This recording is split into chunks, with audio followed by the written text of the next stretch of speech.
I shall now attempt to predict not only where space exploration is heading, but also where it ought to be heading in future.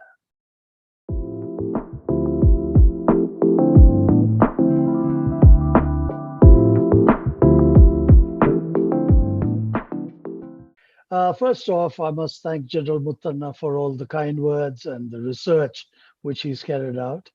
And after that, I must welcome all of you to this talk which I have put together. So, starting with all these luminaries who've been mentioned, Ashok Ji, the principal, the event organizers of the Ajit Knowledge Forum of Sainik School Bijapur, and the alumni of your esteemed school sprinkled all over the globe. It's a school, of course, that boasts of many high profile personalities and high achievers who have contributed and worked for the betterment of our great nation. To all of you and your families, my respectful pranams. Many of you may have been intrigued by the topic that I have chosen for our interaction today. It stems from the fact that like I would say all of us Indians, am proud of our deep and rich cultural roots and our value systems that I believe are timeless. That was then, way back in the past, before we lost all that had defined us. We have allowed ourselves to be swept away by the glitz, the glamour, and enticements of modern thinking, where it appears that it's always the ends that justify the means that lead to profit, the profit that leads to wealth, and wealth in turn empowers the wealthy to abandon cherished and timeless human values that has been the underlying cause of human conflict on our beautiful planet. I recognize that our responses, when I say our, I mean our country's Indian responses to the fast changing scenarios in the world that we live in today, are conditioned by our centuries old philosophy. And sadly, sticking to that kind of philosophy sets us apart and unfortunately puts us on a collision course with the rest of the world that has become extremely materialistic and exploitative to the extent that it is beginning to threaten the very existence of our species, the human species, on our planet Earth.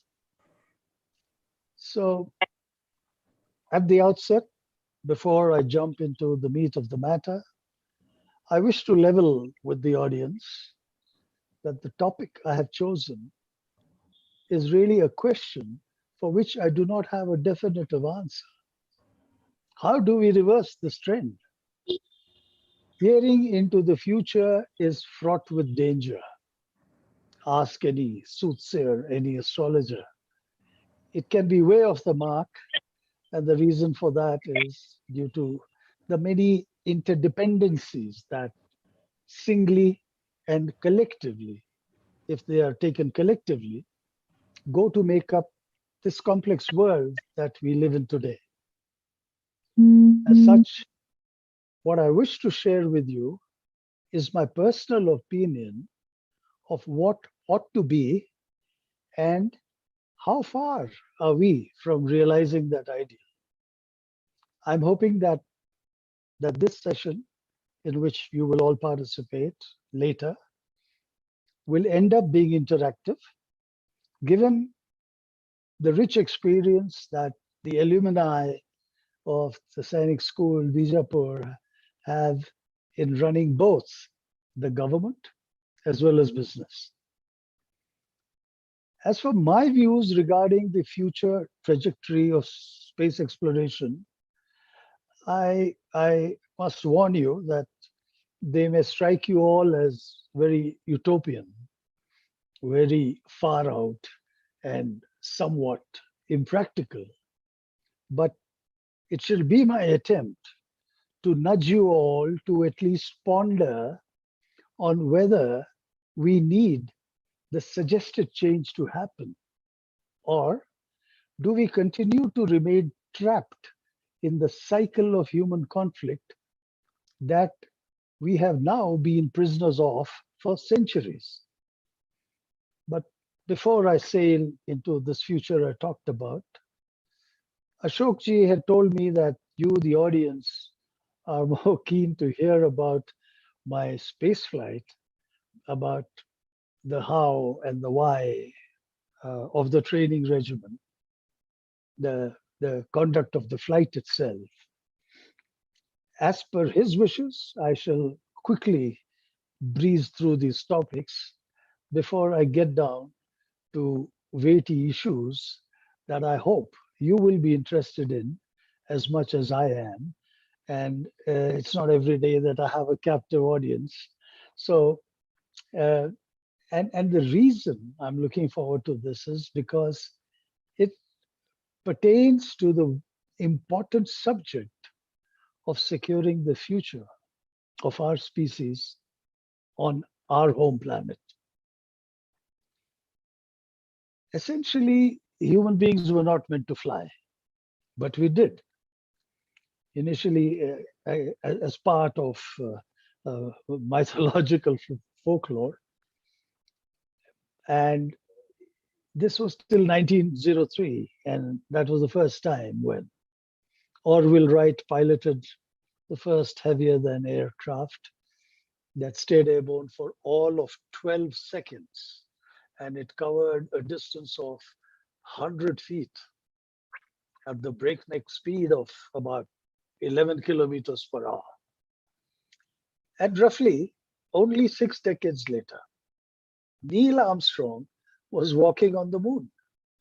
So that is how fast technology has ramped up. And that speed has increased even further now. So in 1982, the then Soviet Union offered to fly an Indian into space to further cooperation between our two countries in the field of space research. And so two test pilots from the Indian Air Force were chosen to undergo training at the Yuri Gagarin Space Flight Training Center at Star City, located about 70 kilometers out of Moscow.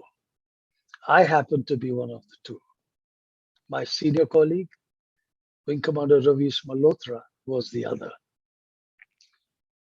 Humans, as I had pointed out earlier, were not meant to fly. And as such, our bodies function well when we are supported by the life-sustaining environment which is available on our home planet. And that environment, due to the presence of gravity, it is due to the presence of gravity.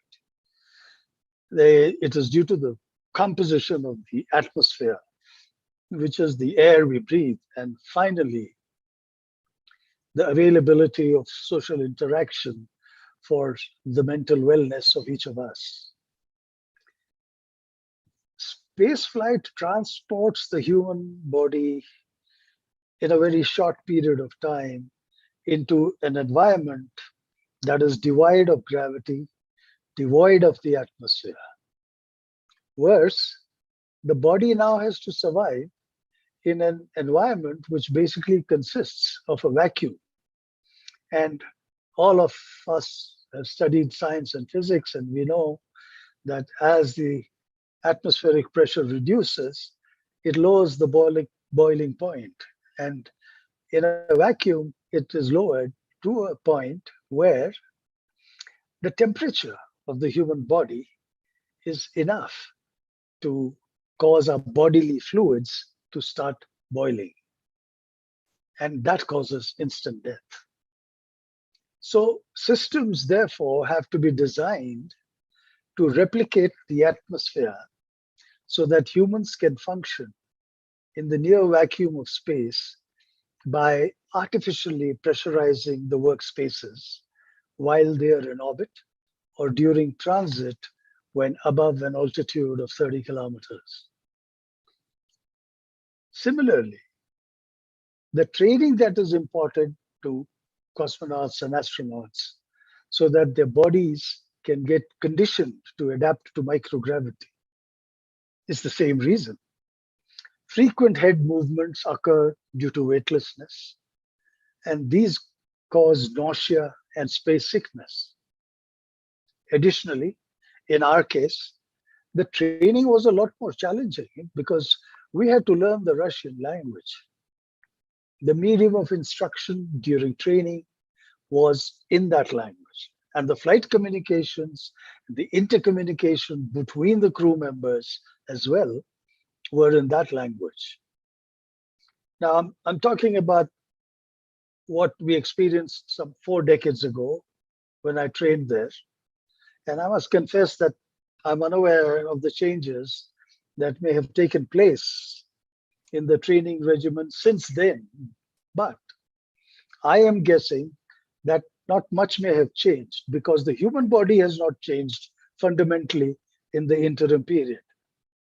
And the training essentially is designed to train the human body to withstand the rigors of space flight. And nothing has changed in the environment in space either. There is still a vacuum as it was. Now that you have some basic idea of how space flight differs from, say, civil or military aviation, it is time, I think, to return to the topic of this interaction. I shall now attempt to predict not only where space exploration is heading, but also where it ought to be heading in future. So let us begin by evaluating the future of our home planet Earth first. The prognosis is not good. There is hunger, there is pollution, unemployment, climate change. The world has witnessed social unrest in the past in Hong Kong, in Paris, Indonesia, Beijing, Egypt, Lebanon, Iraq, Syria, and closer home in Afghanistan, Myanmar, and now Ukraine, a country which is presently dealing with a military war, but shortly will have to contend with a civil unrest when shortages become endemic. At the same time, we are moving towards a waterless world as we face a serious energy deficit. The Earth, I'm afraid, is terminally ill, and it suffers from a severe case of non-sustainable development. Its finite, non-renewable resources are being frittered away at a very alarming rate. And Earth is the only place capable of nurturing human life. And this I say at least till as far as the human eye, or shall I say that eye in the sky, the Hubble or the James Webb telescopes can see. So when we go to the history books and start turning the pages back, we see that the conflicts that have taken place around the world till now had taken place due to the inequitable distribution of wealth. Wealth that was created by a few who had controlled the finite resources that were available and were God-given where they lived. And now this wealth was generated when these resources got monetized, more often than not, by powerful nations who raided and dispossessed the weak.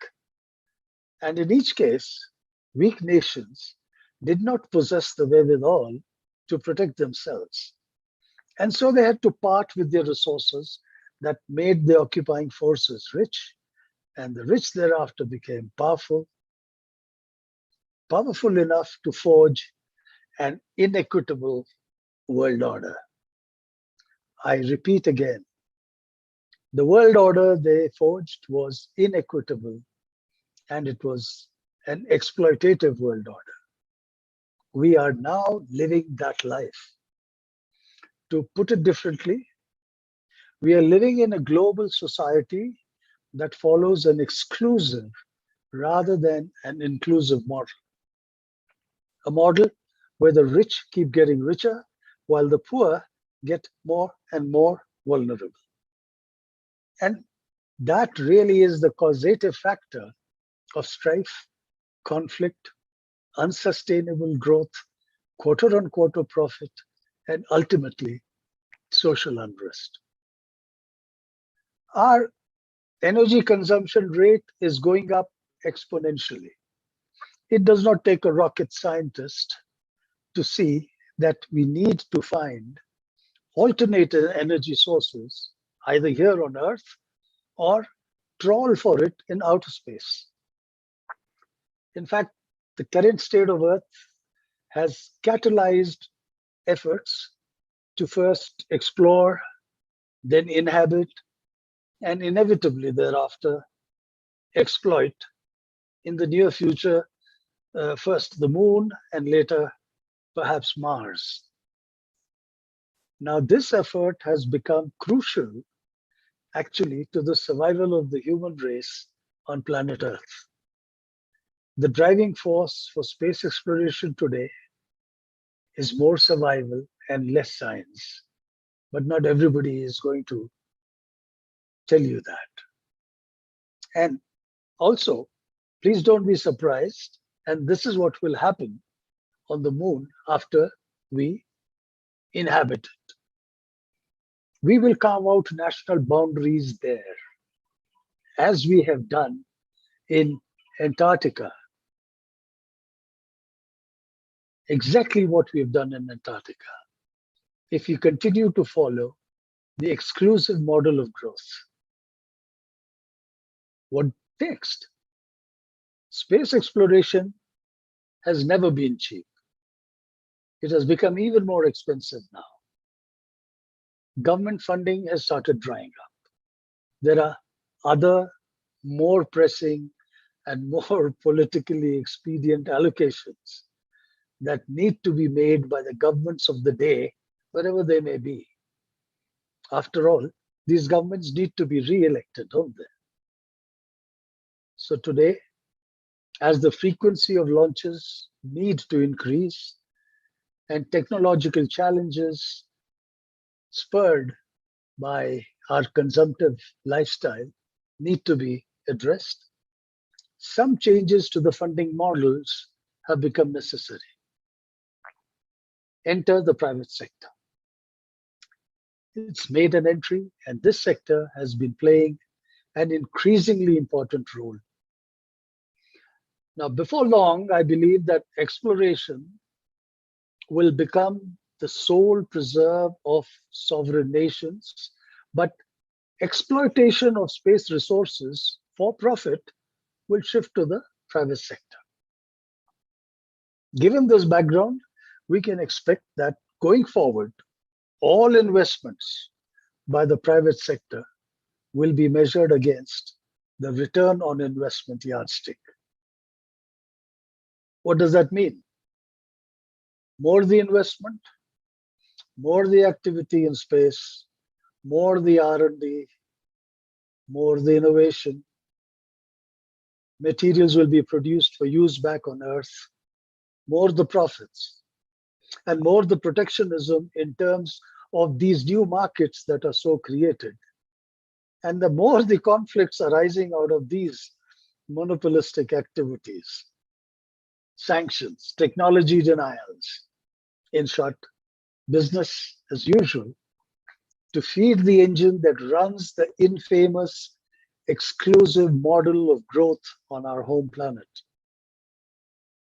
Except that space exploration is a niche activity, and only niche players will derive benefit from this activity. So resources will be farmed in space. They'll be transported back to Earth for the exclusive use of only the citizens of those countries that had put up the capital for this type of exploitation. The engine of the exclusive model will continue to throb. I think we need to focus on the immediate impact and the future trajectory of human activity in space, specifically on what the further effects of human activity will be in the long term. When the moon is first explored and subsequently exploited as a result of the renewed interest being shown by current spacefaring nations. As far as I'm concerned, the writing on the wall is clear now. No single nation individually can afford to master and pay for all the technologies required to create a human settlement on the moon, or then later explore Mars before settling there to plunder its resources. Once again, it is cooperation rather than competition which recommends itself. And there's another angle to this. If each aspiring spacefaring nation decides that we would like to develop an independent capability to master these technologies only for ourselves, we will only have succeeded in speeding up the already scarce, we would have speeded up the expenditure in the already scarce Earth's limited non-renewable resources. And we would have done so by manyfold. So it makes better sense to collaborate. It makes better sense to leverage the space technology strengths as existing of different nations today, because this approach will result in a cost-effective buildup of capabilities wherever they may exist, and then they can be utilized in a collaborative framework to colonize the moon by people from Earth. It will then become a truly cooperative and collaborative venture by the people, for the people of our beautiful planet. And now, let me go in for some risky crystal ball gazing. Today, the world just appears to be safer than it used to be if one considers merely the frequency with which wars now take place. The reduced frequency is only because wars are bad for business. Well, at least for businesses other than the business of aerospace and defense. I understand that this is a wrong time to make the statement, with Ukraine being systematically converted into a wasteland. But then again, it also becomes the right time to make the statement in the context of the exclusive model of our existence, which exists today, where wars are being manufactured to support the hugely remunerative military-industrial combine. General Dwight Eisenhower had said in his time, "I hate war as only a soldier who has lived it can." And don't we all know that, us soldiers at least? "I hate war as only a soldier who has lived it can, only as one who has seen its brutality, its futility, its stupidity." Nice words. But later, as the President of the United States, he ended up architecting the military-industrial combine. So today, as we ready to return to the moon and beyond, the world waits. It waits, watching. Will there be a change in our approach, or whether we will choose status quo and, as before, continue to follow the exclusive model of wealth creation and subsequent non-sharing of that wealth as we have been doing up until now. And if we continue to stick to this path, I believe we will continue to remain prisoners of our violent past. Environmentally speaking, we will continue to expend resources far in excess to what is available. Soon, Earth can become incapable of supporting human life here. And this brings me to the central point I wish to make this evening. If we continue to do what we have been doing up until now, then instead of learning from history, we will have chosen to refuse to learn from it. Commencement of this new chapter in space exploration presents us with a golden opportunity to script a new future, a future that is fundamentally different to the past we have been surviving in up till now. There is now a renewed interest in space exploration, yes. This is the first time that humans shall be leaving Earth's orbit. This is the first time our civilization is ready to leave its cradle, so to speak. And this time it is leaving it with the stated intention of not exploration, but of colonizing another planet and then exploiting its potential for use back on Earth.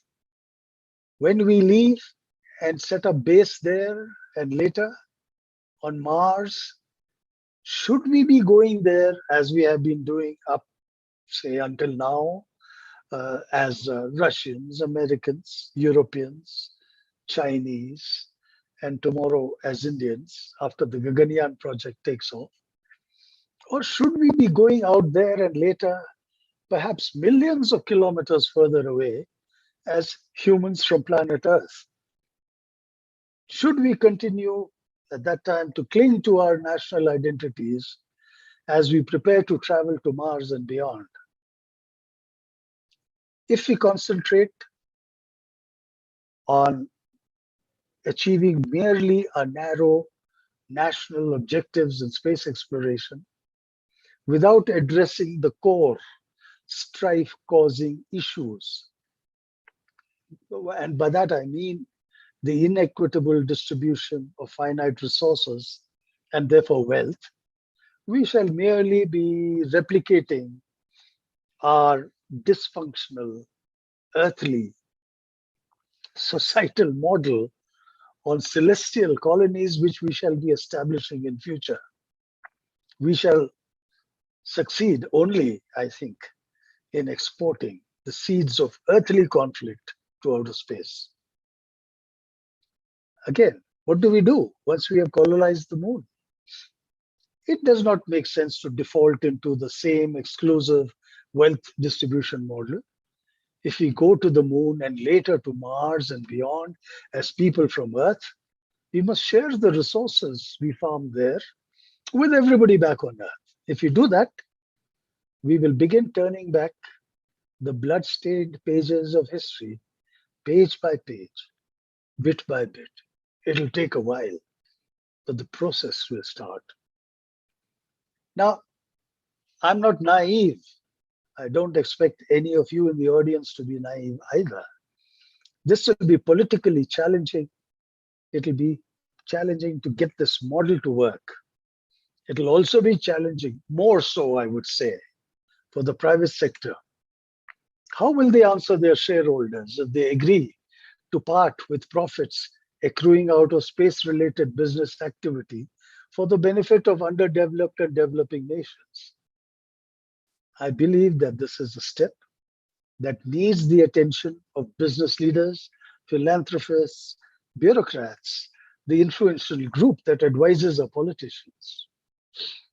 Actually, mere politicians will not do to forge a new world order. We need visionary statesmen who will be supporting future space activities. And I'm sure that many sitting in the audience, the next generation, will supply those kind of statements. Setting aside, for example, a percentage of profits or a percentage of GDP, quite like it is done with CSR budgets, would be one way to give back to society and invest in our collective conflict-free future.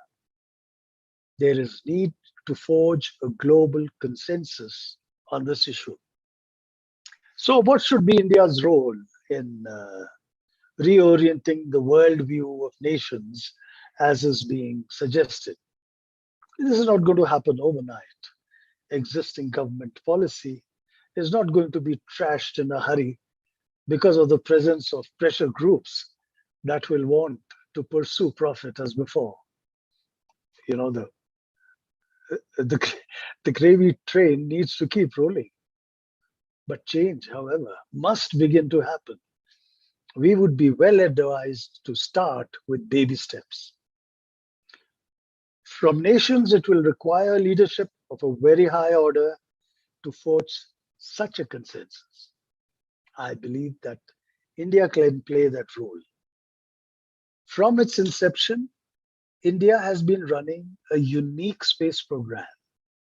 It is the only space program which has had a prime socio-economic focus. ISRO has amply demonstrated how technology can be harnessed for altering the trajectory of people's lives by making available relevant information that helps our economy.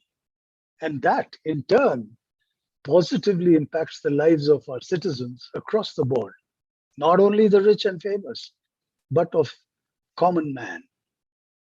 How does it do that? Through infotainment, telemedicine, teleeducation, disaster management, earth resources data, which then is used for better management of our subterraneous resources, of agriculture, and that in turn bolsters the national economy. So ISRO needs to stay the course and lead by example.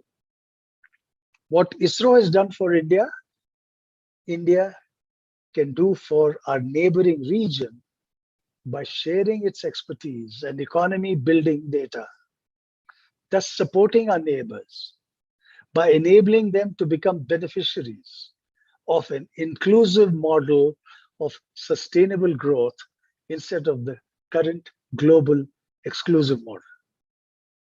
Apart from it becoming a significant diplomatic outreach, it will provide the rest of the world a living proof of concept that such an approach can result in a peace dividend in our conflict-driven region first, and later, hopefully, the ripple effect in the rest of the world.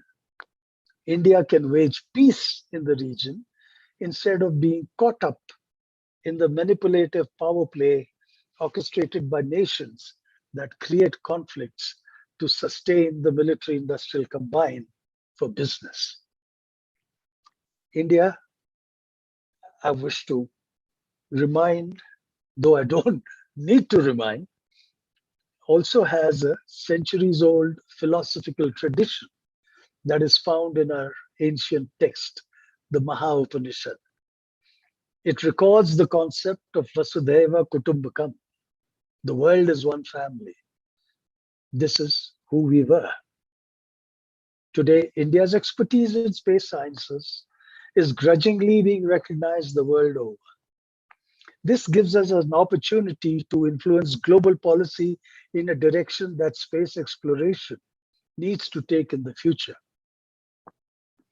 Taken together, these 2 points will give India the moral and the technological clout to influence international space exploration policy. We all work and live to make this world a better and a safer place for our children. Personally, I'm of the belief that science must be leveraged to provide life-altering solutions that can positively impact the lifestyles and well-being of all who live on planet Earth.